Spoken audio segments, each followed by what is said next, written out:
कौसल्या सुप्रजा रामपूर्वा सन्ध्या प्रवर्तते उत्तिष्ठ नरशार्दूल कर्तव्यं दैवमाह्निकम् कौसल्या सुप्रजा रामपूर्वा सन्ध्या प्रवर्तते उत्तिष्ठ नरशार्दूल कर्तव्यं दैवमाह्निकम् उत्तिष्ठोत्तिष्ठ गोविन्द उत्तिष्ठ गरुडध्वज उत्तिष्ठ कमलाकान्ता त्रैलोक्यं मङ्गलं कुरु मातः सम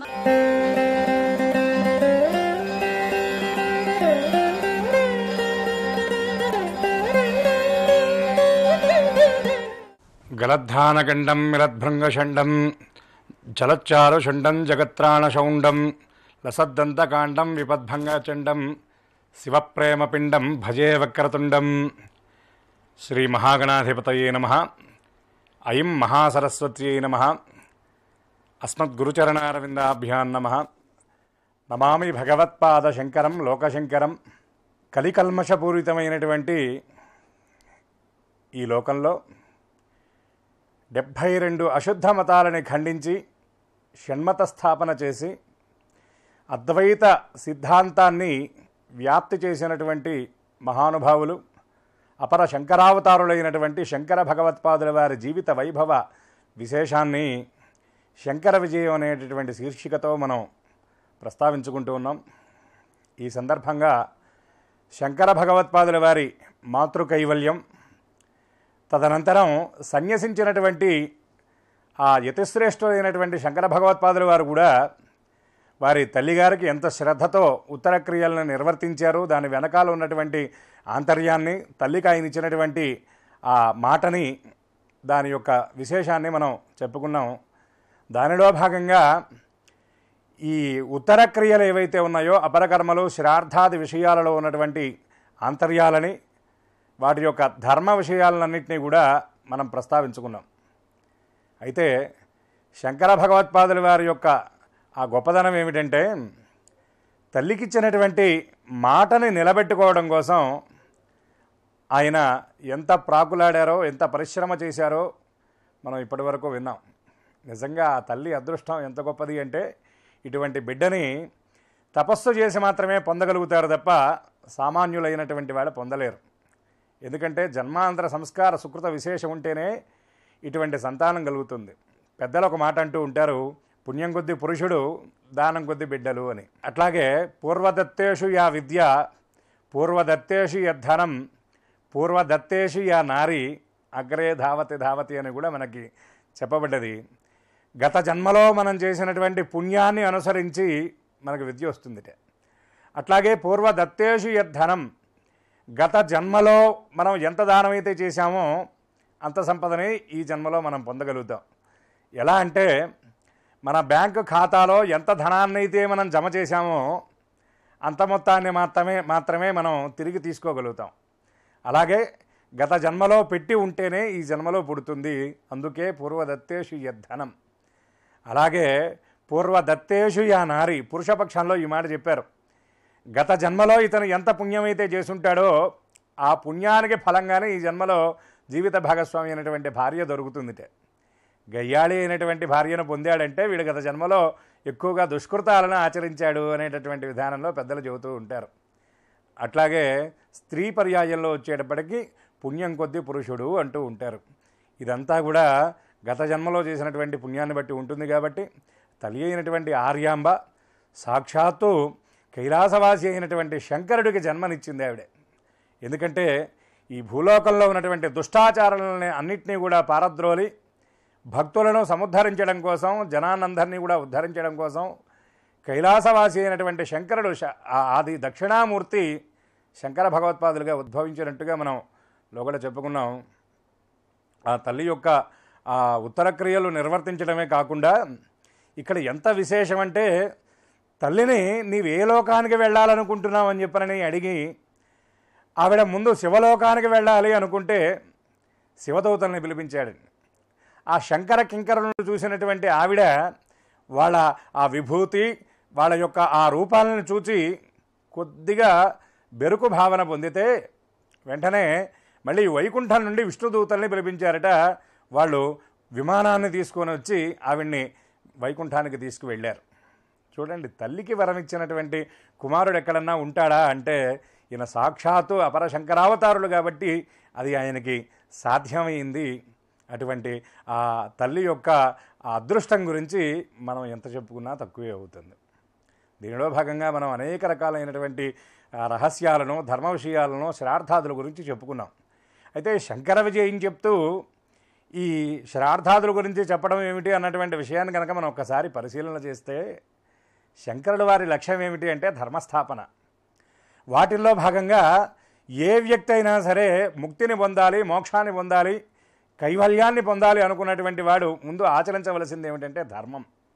ఈ ధర్మాలలో శ్రేయాన్ స్వధర్మో విగుణ పరధర్మో భయావహ అని భగవద్గీత చెప్తుంది. కాబట్టి ఒక వ్యక్తికి ఉన్నటువంటి స్వధర్మాలు ఏవైతే ఉన్నాయో అంటే కుమారుడిగా తల్లిదండ్రులకు చేయవలసినటువంటి ఆ ధర్మాలు, నిర్వర్తించవలసినటువంటి ధర్మాలు, అలాగే తండ్రిగా పిల్లలకు చేయవలసినటువంటి ధర్మాలు, ఒక భర్తగా భార్యకి ఎట్లా చూసుకోవాలి, ఏమిటి ఆవిడికి ఏర్పాటు చేయాల్సినటువంటి విధానం అంతా ఉండేటటువంటి ఆ భర్తృధర్మం, ఇవన్నీ ఏవైతే ఉన్నాయో వీటన్నింటినీ స్వధర్మంగా చెప్పబడ్డది. అట్లానే ఏ వర్ణాశ్రమానికి చెందినవాడో, ఏ కులానికి చెందినవాడో, ఏ వంశానికి చెందినవాడో ఆయా ధర్మాలను పాటించినప్పుడే తరువాత తను ఇంకా విశేషమైనటువంటి భగవదారాధన, భగవద్ ఉపాసన, భగవంతుడిని అనుష్ఠించి మోక్షాన్ని పొందగలుగుతాడు తప్ప తన స్వధర్మాన్ని వదిలిపెట్టి, అంటే లోగడ కూడా మనం చెప్పుకున్నాం, తల్లిదండ్రులను వదిలేసి వాళ్ళని తీసుకెళ్ళి వృద్ధాశ్రమాల్లో పడేసి ఇతను కోట్లు పెట్టి దేవాలయం కట్టించినా ఆ భగవద్ అనుగ్రహం ఇతనికి కలగదు.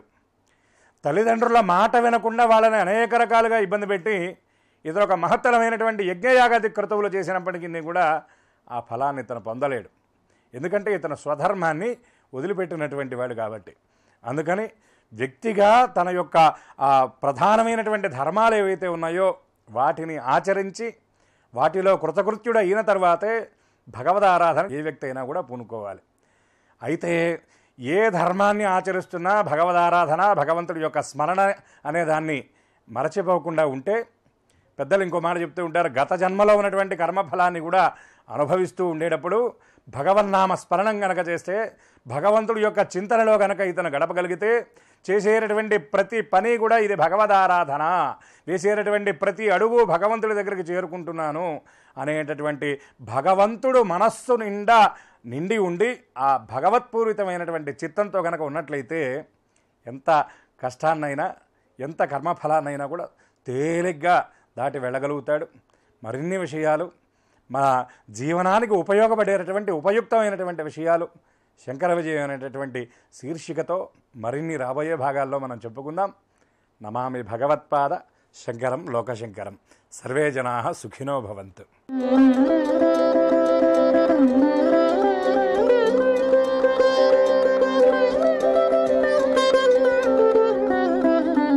ఓం శ్రీకృష్ణ పరబ్రహ్మణే నమః. శ్రీ లలితా సహస్రరహస్యాలు అనే కార్యక్రమానికి స్వాగతం. అమ్మవారి యొక్క నామాల్లో గత భాగాల్లో మనం చాలా నామాల గురించి చెప్పుకున్నాం. ఈరోజు నిస్సంశయాయ నమః, సంశయజ్ఞే నమః అన్నటువంటి రెండు నామాల గురించి మనం తెలుసుకోబోతూ ఉన్నాం. అంటే అమ్మవారు నిస్సంశయరాలు, అంటే అమ్మవారికి ఎటువంటి సంశయానికి అతీతమైనటువంటి తత్వం అమ్మవారు. అంతేకాకుండా మనలో ఉన్నటువంటి సంశయాలను కూడా అమ్మవారు నశింపజేస్తారు. సంశయాత్మ వినశ్యతి అని మనకు భగవద్గీత చెబుతూ ఉంది. అంటే సంశయం ఉన్నటువంటి వాడు నశించిపోతాడు అని. అంటే మనిషికి ప్రగాఢమైనటువంటి ఒక విశ్వాసం అనేది ఉండాలి భగవంతుడి పట్ల.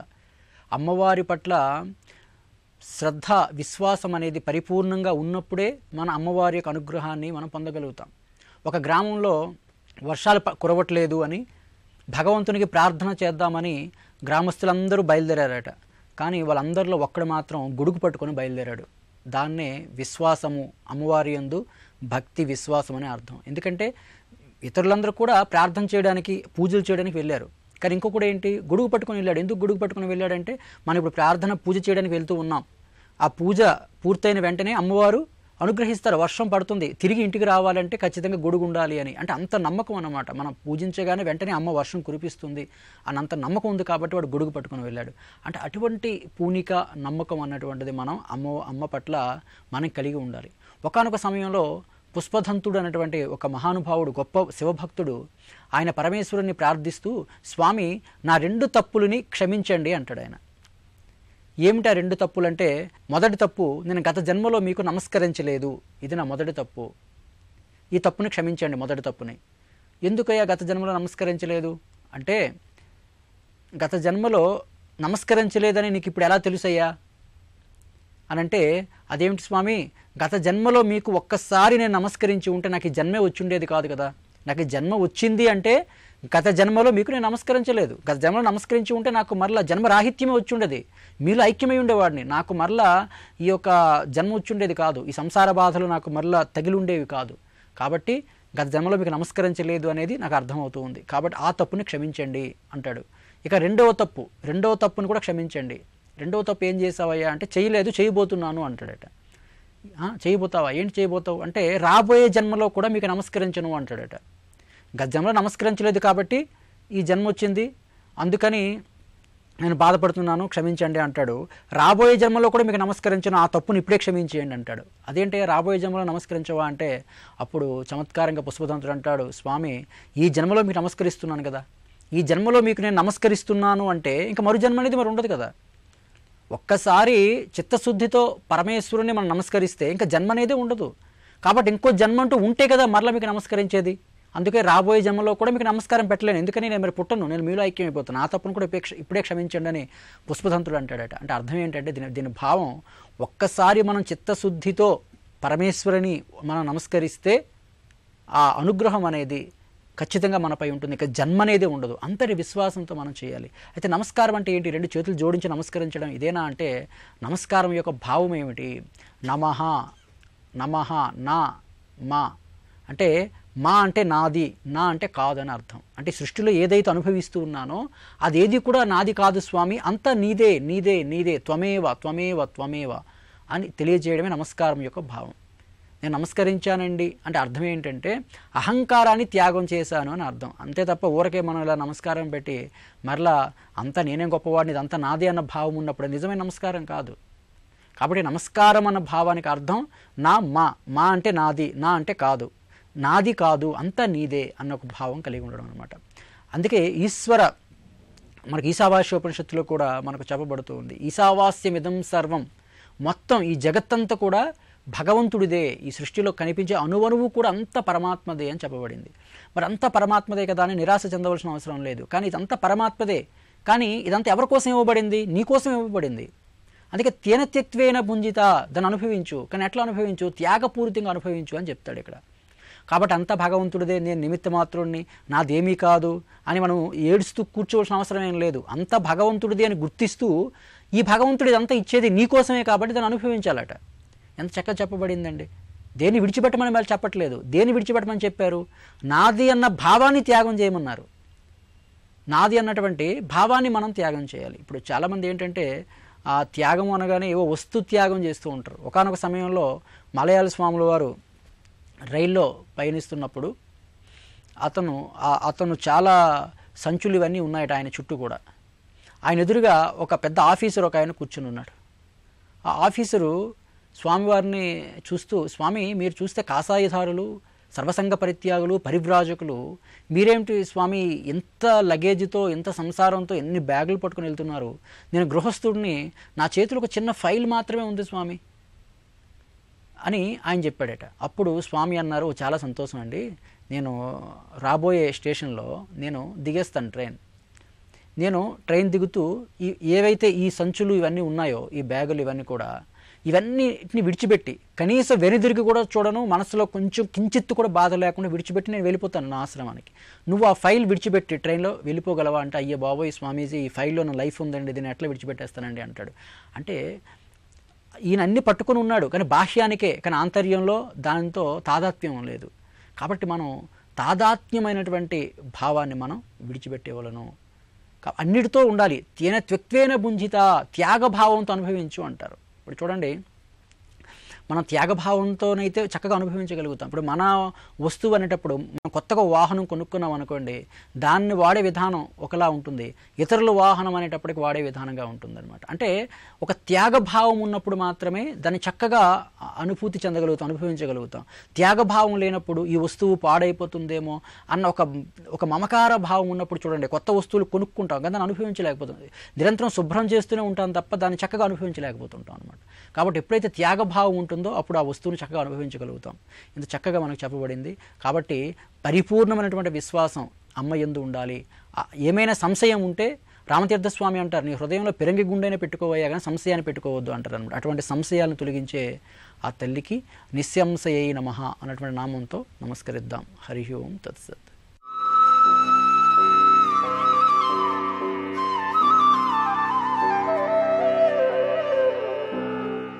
తర్వాత కీర్తనం.